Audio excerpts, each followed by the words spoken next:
ಎಲ್ಲಿ ನನ್ನ ಪ್ರಾಣಸಕನು? ಏಕೆ ಸಾರ್ಥಕಿ, ಏನಾಯಿತು? ಅದು ನನಗೆ ನಾನು ಹೇಳಲು ಬಾಯಿಂದ ನೀನೇ ನೋಡು. ಓಹೋ, ದುರ್ಯೋಧನನು ನನಗಿಂತ ಮೊದಲೇ ದ್ವಾರಕೆಯಲ್ಲಿ. ಇದೆಂತದ ವಿಡಂಬನೆ ಪಾತ? ಇದು ವಿಡಂಬನೆ ಎಲ್ಲ ಸಾರ್ಥಕಿ. ಪಾಂಡವರ ದುರ್ದೈವ, ಅಥವಾ ನಾವು ಮೊರಗುವುದಾದರೂ ಏಕೆ? ಕೌರವರು ನಮ್ಮ ಆತ್ಮೀಯರಲ್ಲವೇ? ವಾಸುದೇವನ ಕೃಪಾ ದೃಷ್ಟಿಯು ಅವರ ಮೇಲೆ ಬಿದ್ದರೂ ಸಂತೋಷವೇ. ಯುಧಿಷ್ಠಿರನು ತನ್ನ 4 ಸಹೋದರರು ಪಾಂಚಾಲಿಯ ಸಂಗಡ ಚಿರದಿನದ ಸಲುವಾಗಿ ಮತ್ತೊಮ್ಮೆ ವನವಾಸಕ್ಕೆ ತೆರಳಬೇಕು. ನನ್ನನ್ನು ನೋಡಿ ನಿನಗೆ ಅಸಮಾಧಾನವೇ? ನೀನು ದ್ವಾರಕೆಗೆ ಪ್ರಯಾಣಗೊಳಿಸಿದೆ ಎಂಬ ವಿಚಾರವನ್ನು ಕೇಳಿದ ಬಳಿಕ ನಾನು ಆದರೆ ನನ್ನ ಸುದೈವದಿಂದ ನಾನೇ ದ್ವಾರಕೆಗೆ ಮೊದಲು ಬಂದೆನು. ಗುರು ಸನ್ನಿಧಿಗೂ ದೇವ ಮಂದಿರಕ್ಕೂ ಮೊದಲು ಹೋದರೇನು, ಕೊನೆಗೆ ಹೋದರೇನು? ಅವರವರ ಭಾವನಾನುರೂಪದ ಬಲವು ಅವರಿಗೆ ಲಭಿಸುವುದು ಸುಯೋಧನ. ಕಾರ್ಯವಾಗುವುದಿಲ್ಲ.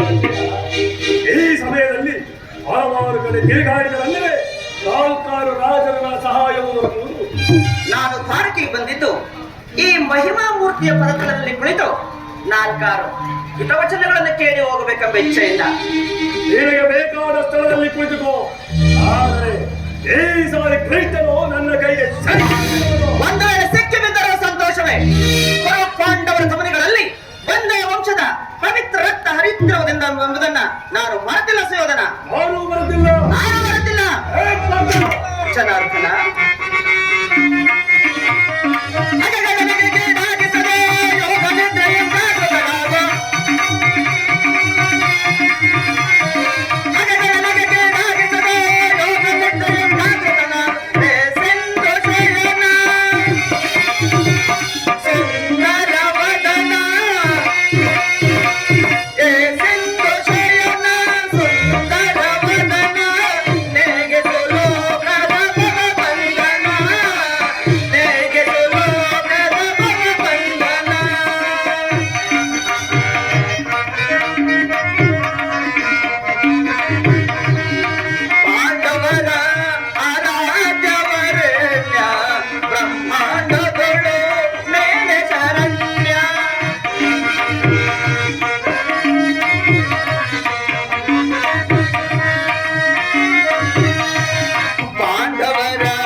ಜಗತ್ತಿನ ಜೀವಕೋಟಿಯು ಅಸತ್ಯದಿಂದ ಸತ್ಯದ ಸೀಮೆಯನ್ನು ಸೇರಿಸು, ಅಂಧಕಾರದಿಂದ ಬೆಳಕಿನಡೆಗೆ ಕರೆದುಕೊಂಡು ಹೋಗು, ಮೃತ್ಯುವನ್ನು ಹರಿಸು, ಅಮೃತತ್ವವನ್ನು ಕೊಡು.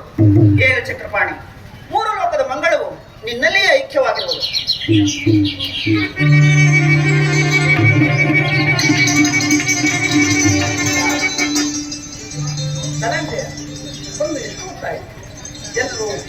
ಪರಮಾತ್ಮ ನಿನ್ನ ಕೃಪಾದೃಷ್ಟಿಯಿಂದ ಪಾಂಡುಪುತ್ರರೆಲ್ಲರೂ ಕ್ಷೇಮದಿಂದಿರುವರು. ಚರಣದಲ್ಲಿ ಏಕೆ ಕುಳಿತ ಪಾಪ? ಆಕಾಶದಲ್ಲಿ ಪಿಂಡಗಳಿರುತ್ತಂದರೆ ವಾಸುದೇವ ಯಾರು? ಗುರುಚಕ್ರೇಶ್ವರ ಗುರುರಾಜ, ಸೌಖ್ಯವೇ? ಸಮಾಚಾರವೇನು? ನೀವಿಬ್ಬರು ಇಲ್ಲಿಗೆ ಏಕಕಾಲದಲ್ಲಿ ಹೇತಕ್ಕಾಗಿ ಬಂದಿರಿ? ಕೃಷ್ಣ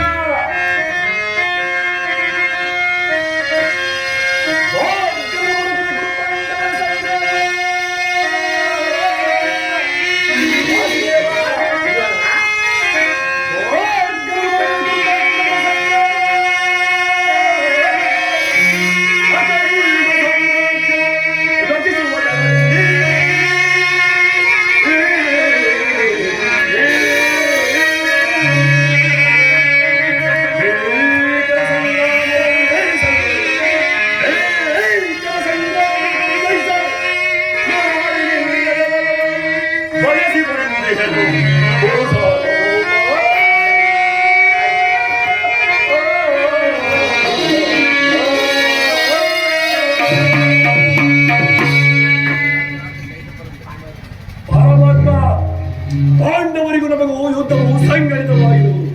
ಅದರಲ್ಲಿ ನೀನು ನಮ್ಮ ಪಕ್ಷವನ್ನು ವಹಿಸಬೇಕೆಂದು ಹೇಳುವುದು. ಏನು ಇದೇನು ಪ್ರಮೇಯ ಸುಯೋಧನ?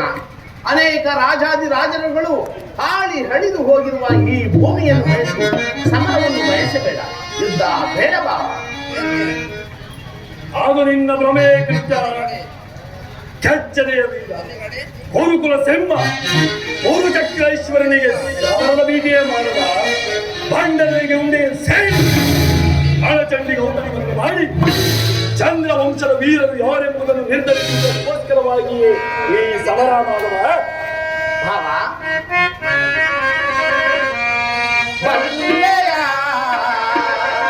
ಇಹಲೋಕ ರಾಜರಾಯಿದ ಮರ್ಮ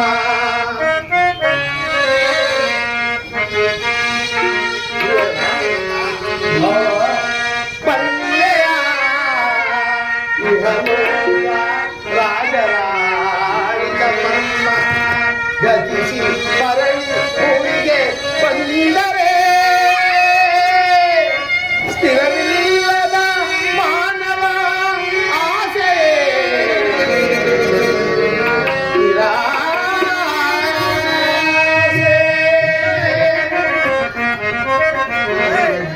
ಭರತ ಕಣ್ಣ ಪ್ರಳಯದಿಂದ ಲಾಭ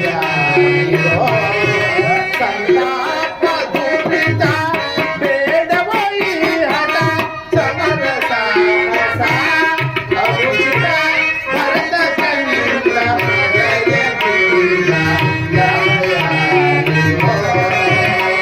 ಸಂತಾಪ ದುರಿತ ಬೇಡವೋ ಈ ಹಠ ಸಮರ ಸಾಹಸ ಅನುಚಿತ ಭರತ ಕಣ್ಣ ಪ್ರಳಯದಿಂದ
ಅನೇಕ ಈ ಶ್ರೇಷ್ಠವಾದ ಚಂದ್ರವಂಶದಲ್ಲಿ ಜನಿಸಿದ ನೀವುಗಳು ರಾಜ್ಯಕ್ಕಾಗಿ ಹೊಡೆದಾಡಿ ಹಡಿದು ಹೋದರು ಎಂಬ ಅಪಕೀರ್ತಿಗೆ ಗುರಿಯಾಗಬೇಕು.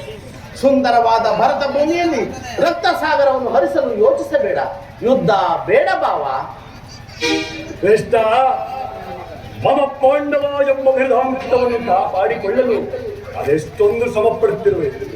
ಕ್ಷಾತ್ರ ಧರ್ಮವನ್ನೇ ಅರಿಯದ ಆ ಪಾಂಡವರಿಗೆ ರಾಜದಂಡವನ್ನು ಅರ್ಪಿಸುವ ಮೂರ್ಖನು ನಾನಲ್ಲ. ಸಹಾಯ ಮಾಡುವೆಯೋ ಅಥವಾ? ದುರ್ಯೋಧನ, ಮರಣ ಹೋಮವನ್ನು ಮಾಡಲು ಸಿದ್ಧನಾಗಿರುವ ನಿನಗೆ ನನ್ನ ಹಿತೋಕ್ತಿಗಳು ಕೇಳಿಸುವುದಿಲ್ಲ. ಅರ್ಜುನ, ನೀನು ಕೂಡ ಯಾದವರ ಸಹಾಯವನ್ನು ಬೇಡುವ ಉದ್ದೇಶದಿಂದ ಎಂದು ತೋರುತ್ತಿರುವುದು. ಈ ಉಭಯ ಸಂಕಟದಲ್ಲಿ ನಾನೇನು ಮಾಡದೆ ಪಾರ್ಥ? ಪರಮಾತ್ಮ, ನಿನ್ನ ಕೃಪಾ ದೃಷ್ಟಿಯು ಮೊದಲು ನನ್ನ ಮೇಲೆ ಬಿತ್ತು. ಆದ್ದರಿಂದ ನೀನು ನನಗೆ ಸಹಾಯ ಮಾಡಬೇಕು ದೇವ. ಇಲ್ಲ ವಾಸುದೇವ, ನೀನು ನಮ್ಮಿಬ್ಬರಿಗೂ ಸಮಾನವಾದ ಬಂಧು. ಯಾರು ಮೊದಲು ನಿನ್ನ ಬಳಿಗೆ ಬಂದರೋ ಅವರ ಪಕ್ಷವನ್ನು ವಹಿಸುವುದು ಧರ್ಮ. ನೀನು ನ್ಯಾಯಾಶೀಲನು, ಧರ್ಮವಂತನು. ಇಲ್ಲಿಗೆ ಮೊದಲು ಬಂದ ನನ್ನ ಪಕ್ಷವನ್ನು ವಹಿಸಿದರೆ ಧರ್ಮವನ್ನು ಪಾಲಿಸುವುದಾಗುವುದು. ಯೋಚಿಸಿ ನೋಡು ಭಾವ. ದುರ್ಯೋಧನ, ನೀನು ಮೊದಲು ಬಂದೆ ಎಂಬ ವಿಚಾರದಲ್ಲಿ ನನಗೆ ಸ್ವಲ್ಪವೂ ಸಂದೇಹವಿಲ್ಲ. ಆದರೆ ನಾನು ನಿದ್ರೆಯಿಂದ ಎಚ್ಚರಗೊಂಡಾಗ ಮೊದಲು ಪಾರ್ಥನನ್ನು ಕಂಡೆನು. ಪಾರ್ಥನು ನಿನಗಿಂತ ಚಿಕ್ಕವನು. ತನಗೆ ಬೇಕಾದುದನ್ನು ಮೊದಲು ಕೇಳುವ ಅಧಿಕಾರವು ಆತನಿರುವುದು. ಆಗಲಿ, ನಾನು ನಿನ್ನ ಬರೆದು ಸಹಾಯ ಮಾಡುವೆನು. ಈಗ ಕೇಳಿರಿ, ಅಪ್ರತಿಮ ವೀರ ಭಟರಿಂದ ಕೂಡಿದ ಯಾದವ ಆಕ್ಷೋಣ ಸೈನ್ಯವೇ ಒಂದು ಕಡೆ, ಯುದ್ಧ ವಿಮುಖನು ನಿರಸ್ತರನು ಆದ ನಾನು ಮತ್ತೊಂದು ಕಡೆ. ಇವೆರಡರಲ್ಲಿ ನಿನಗೆ ಯಾವುದು ಬೇಕು ಪಾರ್ಥ?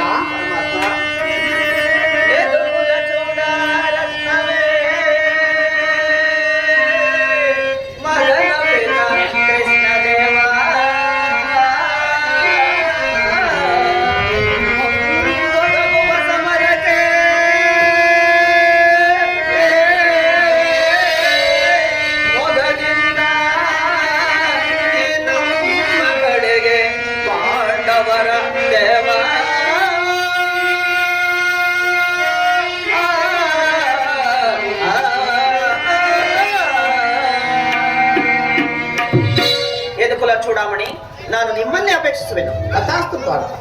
ದುರ್ಯೋಧನ, ನಿನ್ನ ಅಭಿಷ್ಟ? ಆಯುಧಗಳನ್ನು ಧರಿಸುವುದಿಲ್ಲ, ಯಾರ ಪಕ್ಷವಾಗಿಯೂ ಕಾರಣವಿಲ್ಲ ಅಂದ ಮೇಲೆ ಶ್ರೇಷ್ಠ, ನನಗೆ ನೀನು ಬೇಡ. ನಿನ್ನ ಅಚ್ಚಬೇಡಿ ಸೈನ್ಯವೇ ಇರಲಿ. ಬಲೆ ಬಲೆ, ಪರಾಕ್ರಮಕ್ಕೆ ತಕ್ಕ ಫಲ. ನಡೆ ಕೌರವೇಶ್ವರ, ಸೈನ್ಯಕ್ಕೆ ಆಜ್ಞೆ ಮಾಡಬೇಕು. ಆಗಬಹುದು. ಅರ್ಜುನ, ಶ್ರೇಷ್ಠ,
ನಿನ್ನ ಕಣ್ಸನ್ನಿಂದ ಭಕ್ತರನ್ನು ಎಚ್ಚರಿಸುವ ನಿನ್ನ ಮಾಯೋ ನಾಟಕವನ್ನು ನಾನು ಚೆನ್ನಾಗಿಯೇ ಬಲ್ಲೆನು.